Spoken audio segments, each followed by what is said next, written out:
Hello and welcome. My name is Brian McAvoy. And this is Tim Shank. This is episode 13 of Two Cyborgs and a Microphone, brought to you by Twin Cities Plus, creating an intelligent, capable, and resilient community. Today, we're talking about human enhancement. Specifically, we're asking why. It's a good question, and we each have different reasons. I know why I'm so passionate about human enhancement. Basically, I want to be a more effective human being. What about you, Brian? Me, I want to expand my senses and be better than a stock human. So that's pretty similar. Yeah, I think so. Oh, I was going to say, well, you mentioned specifically senses. And I'm wondering, and I'm more about capabilities is where I'm really hoping to do. So there is a difference there. Why is it sensory input that you're looking for? To me, being able to process the world differently or to process more of it is really exciting. You know, to have data that wasn't there before, kind of like, you know, seeing life through a regular camera versus seeing it through a regular camera plus forward-looking infrared where you can see temperature. That to me would be like the pinnacle of what I'd like to accomplish, but I don't know if I'm there yet. Well, we're on a path, right? We're all just learning this. This is brand new. For me, I mean, my main augmentation is for cognitive enhancement. I want to be able to do more. I want to be able to understand things better. I want to be able to store memories and recall them faster so that I have more capability. Now, as far as sensing, that feeds into that. That's kind of two sides of the same coin in a way. I don't know. To me, it's more like you want to upgrade your CPU while I want to attach more sensors, if we can use a computer analogy. Yeah, I agree with you on that. But with more sensors, in the same way, you are perceiving more, and I think like I say, I think we're on two sides of the same coin. You are receiving more inputs, and I'm looking for a more robust output capability. Well, I think there's validity to both. So when people ask me why, I think they're coming from a position of, well, the human body is good enough. It does everything. It always has done everything that we needed it to do. And I don't think I agree with that. I think we've wanted to or needed to do many things, and we've failed because of the limitations of our human body and human brains. And we've just kind of accepted that loss. We're like, oh, okay, well, you know, that's just something that we all have to. We all have to die. We all have to just know our place and be able, and we can only do what we can do. And I don't accept that. I don't accept that at all. I don't think people consciously acknowledge that limit. I think it's just kind of built in. I think we don't even all the time strive for what we're capable of. Like, we don't think like, oh, you know, I'd like to be able to do the following 20 things. Here's my bucket list. Like, everyone talks about a bucket list. You only live once. And I think that line of thinking just implies that there is an end in a very finite amount of time, and I can't get to everything. They don't think, like, what if I invested a certain amount of time into expanding my time? So let's break it down. Why do you have NFC implants? For me, it's an investment to be able to save time in the future by increasing security on my phone, because that might forego the possibility of having to get a hacker out of my phone. It can allow me to automate certain projects that might stop me from shuffling for my keys, or it might save me the time of looking for my keys or having forgotten them inside the house after it's been locked by someone else. So none of that is on your, when we talked about the two sides of the same coin, none of that is on what I would say is your side of that coin. No, none of those are sensory enhancement. That's all kind of on mine. That's more capability. Mm-hmm. And I get that. I totally get that.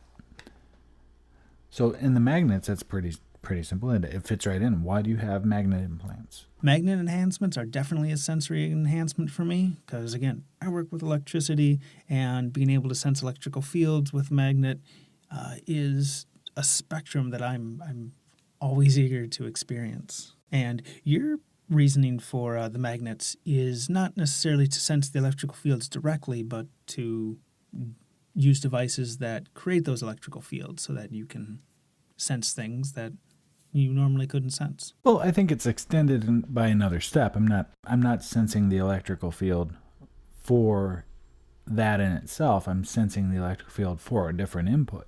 And it is really the same, I think. It's just I put another step in there. I use that electrical field to translate for me.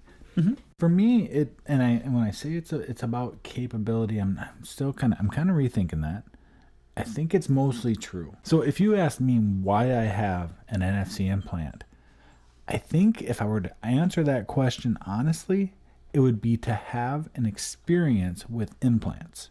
Because I know this is where we're all headed. We're all headed towards augmentation. So we're taking baby steps in that direction. And I want to take that big step that says that I understand what it is to implant technology. I understand what it is to truly integrate with this technological world. And I do use them. I use them to unlock my door. I use them for transmitting information. I'm going to set it up for my car so that I don't need keys for my car, and hopefully payment information in the future.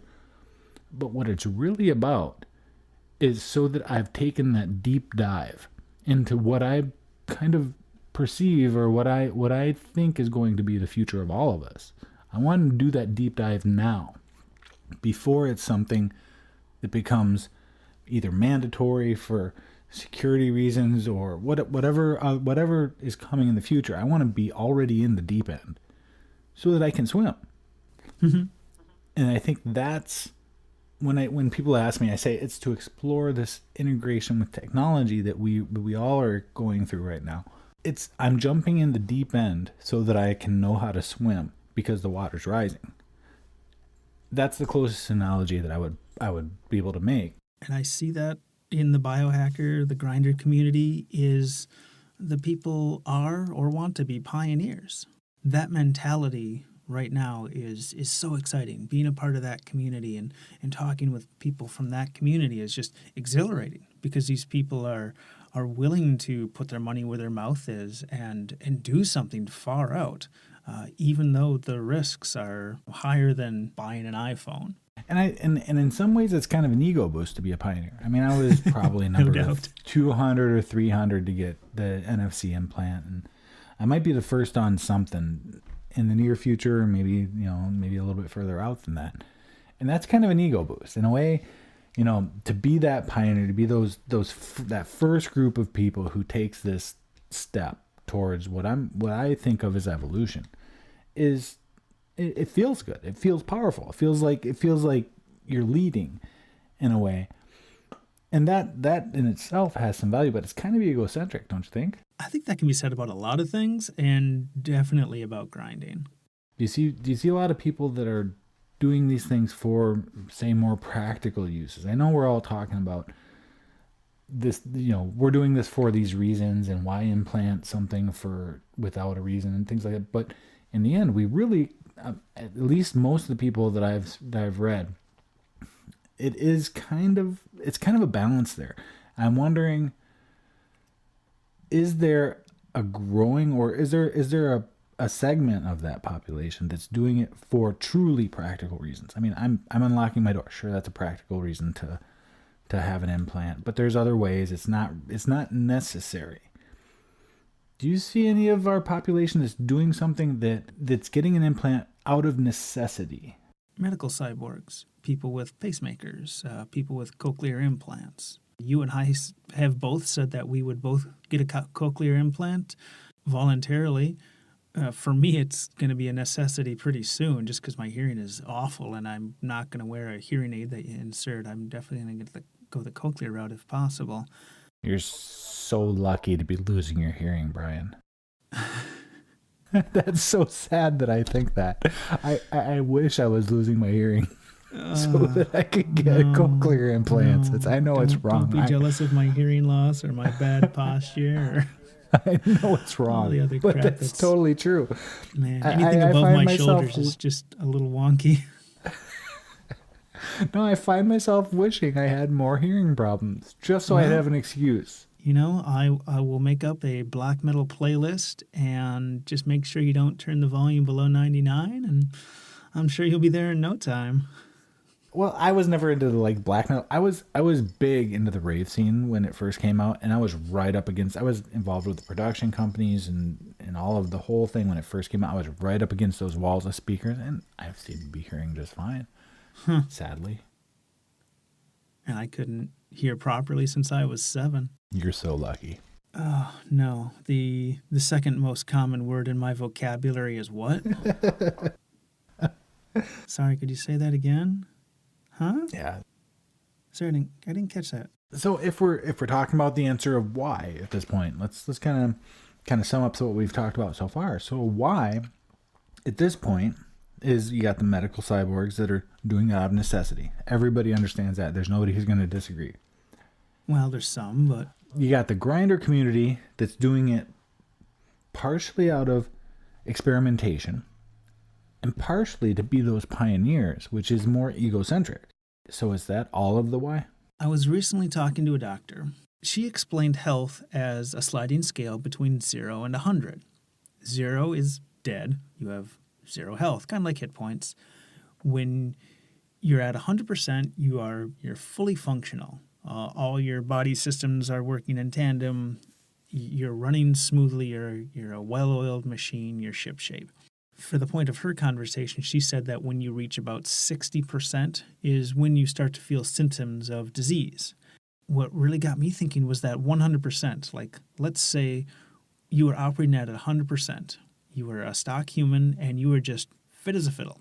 Cyborgs can exceed that 100%. They can go beyond human. They can take their cognitive abilities with nootropics and they can exceed that. They can test better than if they hadn't taken those. And it's purely a matter of choice. It's a matter of recreational cyborgism. And I think that is a big reason. I think you've kind of hit on something there, Brian. Maybe our society has resigned to saying, okay, I'm good enough. And maybe that's a coping mechanism. Maybe to say I'm good enough is an effort to cope with our own limitations. And being a coping mechanism, it covers up or obscures the real opportunity we have to grow. And I think that's huge. The grinding community and the biohackers and even some of the medical cyborgs, it's a growth.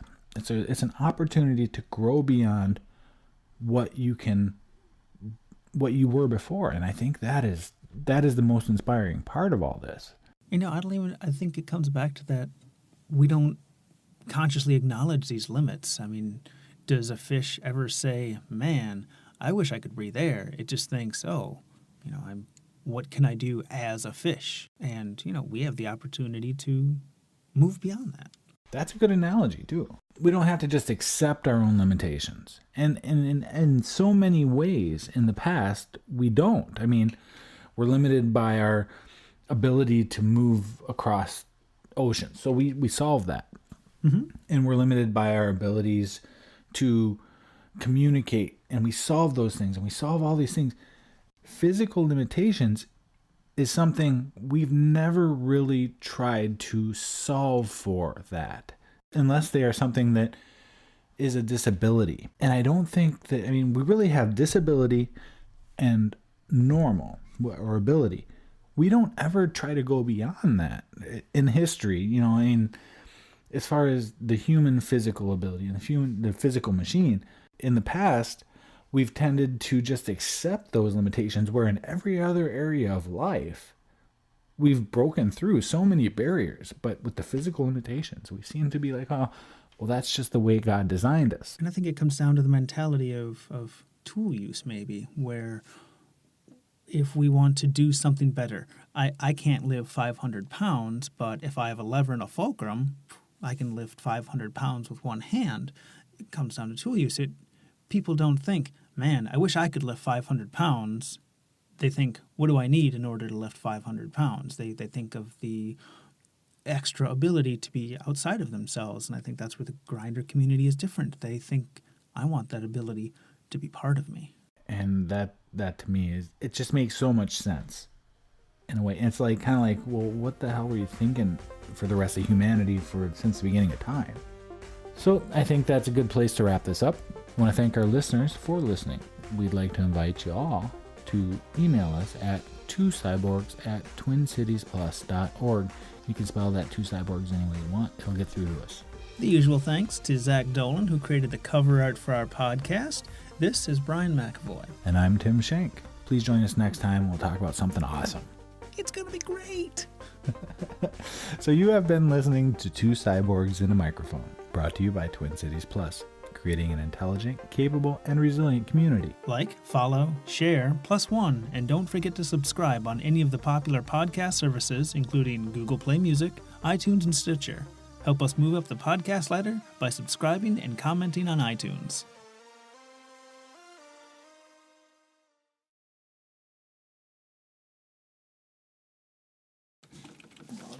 You're just going nuts. I don't know what to say. Cray cray. Don't say cray cray. I will never forgive you if you say cray cray. Take that off there. You're so cray-cray. I won't. You can put it there even, and I'll still lose respect for you, but I'll never put that on anything.